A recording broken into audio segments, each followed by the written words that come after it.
Movie शुरू होते ही Johnny को दिखाया जाता है जो एक काफी सक्सेसफुल बिजनेसमैन का रोल प्ले करता है। हालांकि वो एक सक्सेसफुल बिजनेसमैन है बट वो एक बहुत बड़ा फ्लर्ट भी है और लड़कियों को इम्प्रेस करने के लिए वो अलग अलग कैरेक्टर्स प्ले करता है, स्पेशली यंग लड़कियों के लिए। उसी दिन एक कंट्री क्लब में बैठकर उसका दोस्त फाबियो सबको कहता है कि कैसे उसने 3 अलग अलग कैरेक्टर्स प्ले किया है सिर्फ एक ही हफ्ते के अंदर, सिर्फ लड़कियां पटाने के लिए। उसे चिढ़ाते हुए जॉनी कहता है कि शायद तुम्हारी बीवी भी मुझे डेट करना चाहती है। कुछ देर बाद वो अपने एक दोस्त के साथ रेस्टोरेंट में लंच करने के लिए बैठता है जो कि उसका डॉक्टर भी होता है। डैरियो उसे पूछता है कि ये जो अलग अलग किरदार में वो लड़की पटाता है ये कितना परेशानी का काम है, क्यों ना वो एक मैच्योर लड़की देख के उसके साथ सेटल हो जाए, उसे याद दिलाते हुए कि वो अब 50 का होने वाला है। तभी एक कॉल आता है और कन्वर्सेशन वही इंटरप्ट हो जाती है। जियानी बताता है कि इसके माँ के बारे में ये फोन था। डैरियो कुछ समझ पाता उससे पहले ही जियानी उसे बताता है कि उसकी माँ गुजर गई है। लंच खत्म होता है और जॉनी अपनी गाड़ी लेके शमशान की तरफ बढ़ता है लेकिन किसी गलत जगह प्रोसेशन में शामिल हो जाता है। उसे अब मालूम चलता है और सबसे माफी मांगते हुए वो वहाँ से निकल जाता है। फ्यूनरल में आते ही वो देखता है कि उसके जुड़वा भाई उसके माँ को अलविदा कहते हैं लेकिन जॉनी अपनी बारी आने पर गुड बाय स्पीच देने से इनकार कर देता है। अपने लेट आने का कारण बताते हुए वो बताता है कि कैसे वो फिलिपिनो के लोगों के फ्यूनरल में पहुंच गया था। फ्यूनरल का प्रोग्राम खत्म होते ही जॉनी का भाई उसे उसके माँ के घर की चाबी देता है। घर में घुसते ही फैमिली फोटोज को देखते हुए वो थोड़ा सा इमोशनल होके व्हील चेयर पर बैठ जाता है लेकिन थोड़ी देर बाद वो अपना पुराना रेडियो चालू करता है और झूमना शुरू कर देता है जब एक यंग ब्यूटीफुल लड़की एलेसिया अंदर आती है। एलेसिया दरवाजे पर नॉक करके उसे बताती है कि वो एक नर्सिंग होम में काम करती है और हैंडीकैप लोगों की मदद करती है। उसको व्हील चेयर में देखकर वो उसे हेल्प के लिए ऑफर करती है। जॉनी जो एक शिकारी था वो अपने उसी किरदार में पलक झपकते ही घुस जाता है और अपाहिज होने का नाटक करता है। नेक्स्ट डे ऑफिस के सीन में हम उसका एक और क्रूर साइड देख पाते हैं जब वो अपने वर्कर्स के ऊपर गुस्से में चिल्लाता है। वो सबको बता रहा था कि उसका स्नीकर कंपनी हाई स्पीड अपने लाइफस्टाइल प्रोडक्ट्स के लिए जाना जाता है, सिर्फ जूते के लिए नहीं। तभी नई टीम मेंबर जूलिया अपनी प्लान बताते हुए कहती है कि वो लोग मार्केटिंग को डाइवर्सिफाइंग कर रहे थे पैरालंपिक्स एथलीट्स के जरिए ताकि डिसेबल लोग भी इंटरेस्टेड हो। इसके रिस्पॉन्स में जॉनी उसका मजाक उड़ाते हुए कहता है कि उसके कस्टमर्स इंस्टाग्राम इन्फ्लुएंसर्स और यूथ है, कोई अपाहिज लोग नहीं, और जूलिया को ऑन द स्पॉट वो नौकरी से निकाल देते हैं। मीटिंग खत्म होने के बाद जॉनी को एक पुराने कपड़ों का बैग मिलता है जो उसकी असिस्टेंट लुसियाना उसे देती है और जल्दबाजी में वो अपने माँ के घर पहुँचता है और फिर से अपाहिज बनने का नाटक करते हुए वो एलेसिया को उसके किचन से कॉफी लाने को कहती है ताकि वो एक साथ बैठकर कॉफी पी पाए। बातें करते हुए जॉनी ये रियलाइज करता है कि उसे सिंगल रहना ज्यादा पसंद है बजाय सीरियस रिलेशनशिप के। स्लोली वो रियलाइज करता है कि उसे भी घूमने फिरने वाले सेहतमंद और पैसे वाले मर्द पसंद है और उसका ये जो पूरा गरीब अपाहिज मिडिल क्लास वाला नाटक है अब यही उस पे बैकफायर कर जाता है। जैसे ही एलेशिया कॉफी पी के निकलती है जॉनी देखता है कि उसके हाथ से ये मौका निकल रहा है और उसे बुलाकर वो कहता है कि वो हाई स्पीड का ओनर है और उसके पास 148 से भी ज्यादा घर है पूरे यूरोप में और एक ह्यूज विला का भी वो मालिक है। एलेशिया थोड़ी सी शॉक्ड होती है और उसे अपने कंट्री हाउस पर नेक्स्ट संडे लंच करने के लिए बुलाती है। संडे का दिन आता है और वो एलेशिया के घर पहुंचता है लेकिन थोड़ी दूरी पर अपनी गाड़ी को पार्क करता है। आसमान में बादलों को देखकर वो अपना रेनकोट पहनता है और व्हील चेयर पर बैठ के बड़ी मुश्किलों से उसके घर तक पहुंचता है। अंदर जाके वो एलेशिया के फैमिली से मिलता है, उसके दादी से मिलता है जो ऑक्सीजन सपोर्ट में जिंदा थी, इसी के साथ उसके भाई और उसके पेरेंट्स से भी मिलता है। उसके बाद एलेशिया की छोटी बहन को दिखाया जाता है चियारा, जिसकी खूबसूरती देख के जॉन बहक जाता है लेकिन वो भी अपाहिज थी। वो समझ जाता है कि एलेशिया ने उसे यहाँ अपनी बहन के साथ मिलवाने बुलाया है, ना कि अपने साथ। लंच के बाद चियारा और जॉन बाहर बैठकर थोड़ी देर बातें करते हैं। वो जॉन को बताती है कि उसे स्पोर्ट्स में दिलचस्पी है और वो एक प्रोफेशनल वायलिन प्लेयर भी है लेकिन जॉन उसमें थोड़ा सा भी इंटरेस्टेड नहीं था। वो सिर्फ अपना सिर हिलाता है और अपने तरफ से कोई भी सवाल नहीं पूछता। जॉन जब रोम वापस पहुंचता है तो वो अपने दोस्तों को चियारा के बारे में बताता है। उसका डॉक्टर दोस्त डारियो पूछता है उसकी पर्सनैलिटी कैसी है, बाकी के दोस्त पूछते हैं वो दिखने में कैसी है। जॉनी कहता है वो दिखने में बहुत ही सुंदर है लेकिन मुझे डिसेबल्ड लड़कियों में कोई इंटरेस्ट नहीं है। बातों बातों में उसका दोस्त फेबियो उसे चैलेंज करता है कि वो उसके साथ सो के दिखाए और जियानी बिना किसी सवाल चैलेंज को एक्सेप्ट कर लेता है। दूसरी तरफ एलेशिया जॉनी के माँ के घर पहुंचती है उसका रेनकोट लौटाने के लिए बट उसके उसके भाई से मिलती है, जिसे जॉनी के झूठ के बारे में कुछ भी पता नहीं था। एलेशिया उसके भाई को जॉनी के चैरिटी प्रोग्राम्स के बारे में बताती है और उसके अपाहिज होने के लिए अपनी सहानुभूति जाहिर करती है। जॉनी का भाई सरप्राइज्ड होता है, लेकिन हाँ में हाँ मिलाता है। इसके बाद वो जॉनी से इसका जवाब मांगने जाता है और कहता है कि इस उम्र में उसे ये सब काम शोभा नहीं देता। जवाब में जॉनी उसके भाई के गंजेपन का मजाक उड़ाता है और वहाँ से चला जाता है। अगले दिन अपने काम में जाने से पहले वो चियारा को एक वॉइस मेल भेजता है और शनिवार को मिलने के लिए बुलाता है, लेकिन उसे चौंकाते हुए चियारा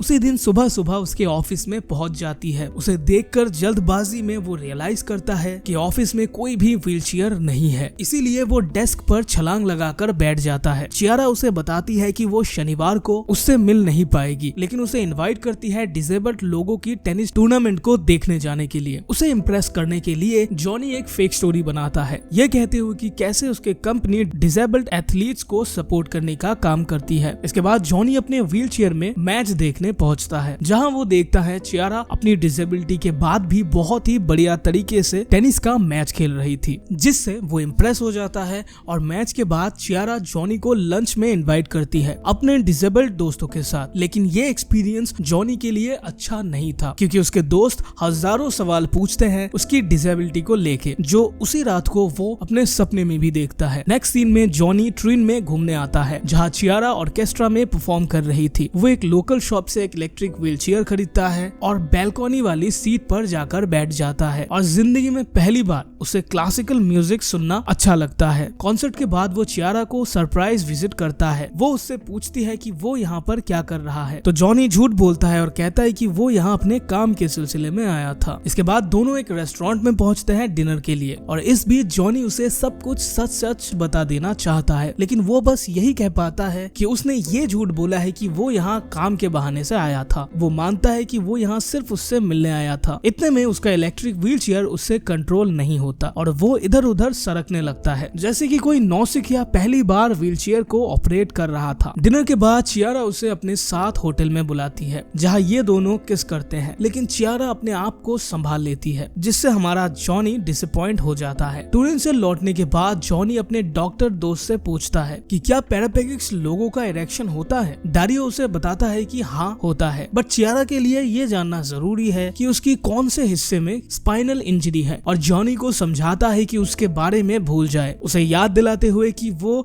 अब 50 साल का हो चुका है।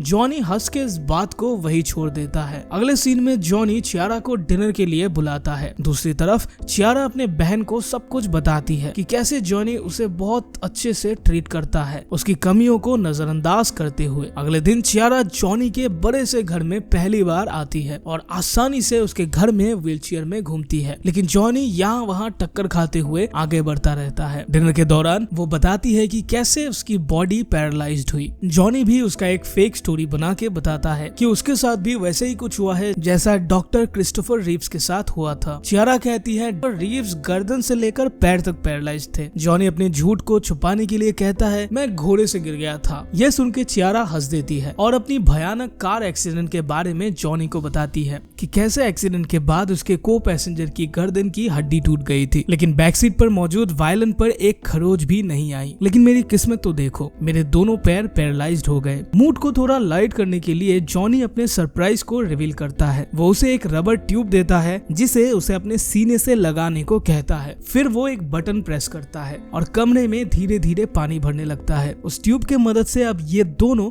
पानी में फ्लोट करने लगते हैं। जब पानी कम होता है तो चियारा जॉनी को बताती है कि उसे अपने पैर के नीचे कुछ भी फील नहीं हो रहा। जॉनी कहता है उसे भी कुछ फील नहीं हो रहा। जब वो सो जाती है तब जॉनी अपना सेलफोन निकाल के एक फोटो ले लेता है ताकि वो अपने दोस्तों को दिखा सके। अगले दिन जॉनी अपने दोस्तों को वो फोटो दिखाता है जो शर्त उसने फाबियो से लगाई थी उसे अब वो जीत चुका था, लेकिन वो ये नहीं बताता कि चियारा कुछ भी फील नहीं कर पाती। उसी रात को हम देखते हैं कि फाबियो की बीवी जॉनी के घर आई हुई थी। वो अपनी नाइट ड्रेस पहनी हुई है और गलती से उसने एक वाइन ग्लास भी तोड़ दिया है और मजाक में उसने कहा कि उसे चलना नहीं आता, किसी हैंडीकैप की तरह, जो सुन के जॉनी ऑफेंड हो जाता है और उसे कपड़े पहन के निकल जाने के लिए कहता है। अब बहुत दिन बीत जाते हैं और जॉनी और चियारा के बीच बातचीत नहीं होती, लेकिन धीरे धीरे जॉनी में चेंजेस आ रहे थे। वो अपने सेक्रेटरी लूसियाना को कहता है कि उस नए इंटर्न को वापस बुलाने के लिए, जिसको उसने निकाल दिया था। अगले दिन मॉर्निंग वॉक के दौरान वो चियारा को कॉल करता है और मिलने के लिए बुलाता है और कहता है कि मुझे तुमसे कुछ जरूरी बात करना है। नेक्स्ट सीन में वो चियारा के घर पहुंचता है। चियारा उसे अपने साथ अंदर बुलाती है और उसे वेट करने को कहती है क्योंकि उसे अपना वायलिन क्लास पूरा करना था। जॉनी दीवार में लगी उसकी कुछ फोटोज देखता है और उसे सच्चाई बताने के लिए खड़ा होने लगता है, लेकिन उसके पीछे मुड़ने से पहले ही